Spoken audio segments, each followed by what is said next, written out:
Bismillah, Assalamualaikum warahmatullahi wabarakatuh. Alhamdulillah, wassalatu wassalamu ala rasulillah wa ala alihi wa sahbihi wa man tabi'ahum bi ihsanin ila yaumiddin, amma ba'du.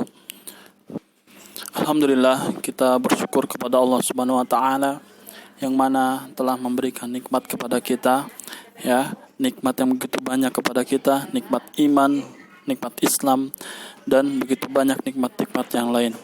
Bahkan sering kita melupakan nikmat yang Allah berikan kepada kita. Ada dua nikmat yang sering manusia lupakan, yaitu nikmat sehat dan nikmat waktu lapang. Maka kalian harus memanfaatkan kedua kondisi tersebut. Ada nikmat sehat, ya, ketika kita diberikan ujian oleh Allah Subhanahu wa taala, rasa sakit, maka kita tidak maksimal dalam menjalani keseharian kita. Ya, maka kita harus bisa mengoptimalkan ketika waktu sehat, ya, karena ketika sakit kita mungkin berbeda dengan sehat belajarnya. Kalau kita sakit, kita tidak enak makan. Kalau kita sakit, kita tidak bisa beribadah dengan selayaknya, ya. Maka dari itu kita wajib bersyukur atas nikmat sehat ini. Dan yang kedua adalah nikmat yang sering manusia lupakan adalah nikmat waktu lapang. Maka dari itu kalian harus bersyukur kepada Allah diberikan waktu, ya, diberikan waktu yang banyak untuk menuntut ilmu. Maka kalian pergunakan waktu tersebut untuk menuntut ilmu. Bukan tidak boleh, ya, kalian anak-anakku yang Bapak cintai karena Allah, ketika kalian mau bermain silahkan, tetapi harus membagi-bagi waktu tersebut, ya. Ada waktu kalanya kalian untuk beribadah kepada Allah, ada kalanya waktu kalian untuk digunakan belajar, ada kalanya waktu kalian juga untuk digunakan istirahat, dan mungkin sebagian waktu kalian untuk bermain. Silahkan, ya. Baik anak-anakku yang Bapak cintai karena Allah, alhamdulillah, ya, pada kesempatan kali ini Pak Adit akan mengajar, diberi amanah oleh Bapak Kepala Sekolah, yaitu mengajar tarikh kelas 4A dan 4B, ya. Maka dari ini Pak Adit insyaallah akan untuk pelajaran pertama ini akan menyampaikan tentang dakwah Nabi Muhammad SAW.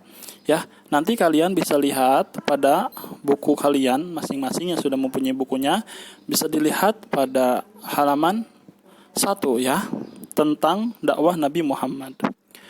Baik, kita akan masuk pada bagian pertama, yaitu dakwah, perintah untuk berdakwah kepada Nabi Muhammad SAW. Nabi Muhammad diberikan wahyu oleh Allah Subhanahu wa taala, ya, untuk menyampaikan risalah syariat yang mulia ini, ya, disampaikan oleh Nabi Muhammad SAW. Kita harus bersyukur kita terlahir dalam keadaan agama Islam, ya. Kita harus bersyukur kepada Allah karena ini adalah merupakan nikmat yang begitu besar, ya. Begitu banyak orang yang susah untuk mendapatkan hidayah, maka kita harus bersyukur kita berada dalam lingkungan orang tua kita yang Islam. Maka Allah berikan hidayah kepada kita beragama Islam. Kita harus bersyukur kepada Allah Subhanahu wa taala. Baik, dakwah yang pertama kali Rasulullah Shallallahu alaihi wasallam lakukan, ya, dan ini adalah perintah Allah, yaitu untuk mentauhidkan Allah. Mentauhidkan Allah ini adalah tidak menyekutukan Allah, ya, karena wajib bagi setiap muslim untuk memprioritaskan tauhid daripada yang lainnya. Kita harus bertauhid. Sebelum yang lainnya, kita harus mengikuti di dalam hati kita itu harus menanamkan tauhid kita, yaitu hendak kita mempersembahkan segala ibadah kepada Allah semata dan meninggalkan semua bentuk ibadah kepada selain Allah. Kita hanya beribadah kepada Allah, tidak beribadah kepada yang lain, ya. Tidak, kita beribadah jangan kepada pohon, jangan kepada batu, jangan kepada kuburan, jangan kepada berhala-berhala kalau pada zaman jahiliyah dulu. Karena kondisi pada dulu itu, ya, di Arab, bangsa Arab itu adalah masa jahiliyah, masa kebodohan. Mereka menyembah patung-patung berhala, ya. Maka kita harus selalu berlindung kepada Allah agar terhindar dari kesyirikan, ya. Kita beribadah hanya kepada Allah karena kata Allah, tujuan kita diciptakan oleh Allah di dunia ini adalah agar kita mentauhidkannya. kita hanya beribadah kepada Allah. Allah Ta'ala berfirman dalam surat Az-Zariyat ayat 56 ya, "Wa ma khalaqtul jinna wal insa illa liya'budun." Dan aku tidak menciptakan jin dan manusia melainkan supaya mereka beribadah kepadaku. Nah, di sini Allah menegaskan bahwa ibadah seorang manusia, ibadah seorang mukmin ya, dan bahkan jin pun disuruh oleh Allah Subhanahu wa taala untuk beribadah hanya kepada Allah, tidak kepada yang lainnya. Apabila kita beribadah kepada selain Allah, maka kita sudah berbuat syirik, yaitu menduakan Allah ya. Beribadah kepada selain Allah adalah menduakan Allah. Maka balasan bagi orang yang menduakan Allah atau berbuat syirik kepada Allah Subhanahu wa taala, dia akan selamanya di dalam neraka ya. Dia tidak akan pernah mencium baunya surga. Dia tidak akan dimasukkan ke dalam surga. Maka selamanya di dalam neraka ya. Baik. Maka dakwah yang pertama kali Rasulullah dan dakwah nabi-nabi sebelum Rasulullah itu adalah dakwah tauhid, dakwah keselamatan ya. Seseorang di akhirat kelak ya ditentukan oleh tauhidnya. Orang yang mati dalam keadaan bertauhid, maka ia akan selamat di akhirat walaupun membawa dosa yang banyak ya. Adapun orang yang mati dalam keadaan musyrik itu dalam kesyirikan, maka ia tidak akan selamat dan merugi selamanya. Nah, maka akan rugi dua kali orang yang berbuat syirik tersebut. Dia rugi di dunia dan sengsara nanti di akhirat. Ya, maka kata Allah di dalam surat Al-Kahfi ya, yang artinya, maka barang siapa yang mengharapkan perjumpaan dengan Robnya, hendaklah dia beramal soleh dan tidak mempersekutukan sesuatu apapun dengannya dalam beribadah kepadanya.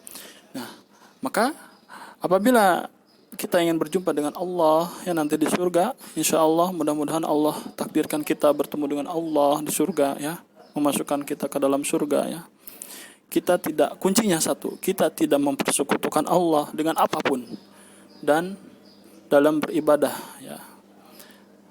Allah pun berfirman dalam surat An-Nisa, sesungguhnya Allah tidak akan mengampuni dosa syirik dan Dia mengampuni segala dosa yang selain syirik bagi siapa yang Dia kehendaki. Nah, makanya tidak ada ampun untuk yang berbuat syirik ya. Kita terhindar dari kesyirikan ya. Maka Allah akan mengampuni ya dosa selain syirik. Dosa apa itu? Dosa apapun itu ya. Asal jangan kita berbuat syirik kepada Allah Subhanahu wa taala. Nah, maka dari itu ya, hanya dakwah tauhid yang perlu kita utamakan ya. Maka Nabi Muhammad itu ketika dia ingin merubah tatanan orang-orang Mekah, orang-orang Arab, maka Nabi Muhammad itu mendakwahkan tauhid terlebih dahulu. Karena tauhid ini adalah merupakan pondasi yang pertama ya anak-anak. Pondasi yang pertama itu adalah misalkan kita mempunyai sebuah bangunan yang begitu hebat ya, tinggi. Tetapi kalau di bawah bangunan tersebut itu roboh ya atau jelek bangunannya, maka akan roboh atasnya pun ya. Begitu pun dengan kita ya. Kalau kita tidak bertauhid kepada Allah, tidak beribadah kepada Allah ya, maka keimanan kita akan roboh ya. Nah, maka dari itu kita harus selalu bersyukur kepada Allah ya. Jangan pernah kita berbuat syirik ya. Meskipun nanti ke depan ada pembahasan tentang syirik. Ini hanya sekilas ya, bahwa dakwah yang disampaikan oleh Nabi Muhammad SAW adalah dakwah tauhid ya. Dan ini bukan hanya Nabi Muhammad saja yang menyampaikan dakwah tauhid, tetapi seluruh nabi sebelum Nabi Muhammad ya sallallahu alaihi wasallam.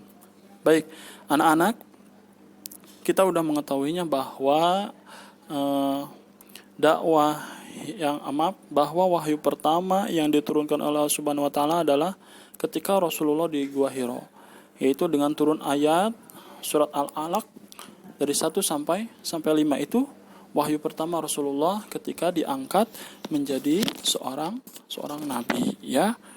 Nah, pada waktu itu setelah wahyu pertama turun, lama berselang tidak mendapatkan wahyu Rasulullah SAW, maka turunlah ayat Al-Mudaththir ya. Itu surat Al-Muddatsir, kalian bisa dilihat dari ayat 1 sampai ayat 7. Ya ayyuhal muddatsir, hai orang yang berselimut. Kum fa'anzir, bangun dan berilah peringatan. Wa rabbaka fakabbir, dan agungkanlah Rabbmu. Wa thiyabaka fatahhir, dan bersihkanlah pakaianmu. War rujza fahjur, dan tinggalkanlah perbuatan dosa. Wala tamnun tastaksir, dan janganlah kamu memberi karena ingin mendapatkan balasan yang lebih banyak. Wali rabbika fasbir, dan untuk memenuhi perintah Rabbmu maka bersabarlah. Nah, maka pada waktu turunnya surat Al-Muddatsir ini, Rasulullah diangkat menjadi rasul, ya. Adapun lamanya wahyu yang turun kepada Rasulullah dari wahyu pertama dan wahyu kedua itu ada beberapa pendapat, ya. Yang pendapat yang pertama, ada yang menyebutkan 3 tahun lamanya. Setelah wahyu pertama turun, lalu ke wahyu kedua itu 3 tahun. Ada juga yang bilang 2,5 tahun. Itu pendapat para ulama. Nah, maka dari itu, dengan wahyu ini yang kedua, Rasulullah SAW diperintahkan untuk berdakwah, yaitu mengajak seluruh umat manusia agar beribadah hanya kepada Allah Ta'ala. Dan setelah menerima wahyu yang kedua ini, beliau berkata, sekarang sudah tidak ada lagi waktu untuk bersantai-santai. Dari situlah, dari wahyu yang kedua inilah Rasulullah terus berdakwah, terus menyebarkan syariat agama Islam. Ya, anak-anak yang Bapak cintai karena Allah, ini sebagai pembuka untuk pelajaran tarikh, ya. Insya Allah kita akan lanjutkan nanti di pekan pertemuan selanjutnya, insya Allah, dengan awal mula dakwah Rasulullah, ya. Insya Allah Pak Adit nanti akan menjelaskan, ya. Apabila nanti ada sesuatu hal yang ingin ditanyakan, boleh langsung japri Pak Adit, ya. Boleh langsung jadi Pak Adit. Mohon maaf atas segala kekurangannya, ya. Kesalahan itu datangnya dari kebodohannya Pak Adit, dan kebenaran datangnya dari Allah Subhanahu wa taala. Wallahu a'lam. Ya, anak-anak yang Bapak cintai karena Allah, silahkan kalian lanjutkan aktivitas kegiatan lainnya. Mudah-mudahan Allah senantiasa menjaga kita, ya, dalam iman dan Islam kita, ya. Allah wafatkan kita dalam keadaan Islam. Allah wafatkan kita dalam keadaan beriman kepada Allah Subhanahu wa taala, ya. Anak-anak yang Bapak cintai karena Allah, mudah-mudahan apa yang disampaikan bermanfaat, ya. Barakallahu fikum. Assalamualaikum warahmatullahi wabarakatuh.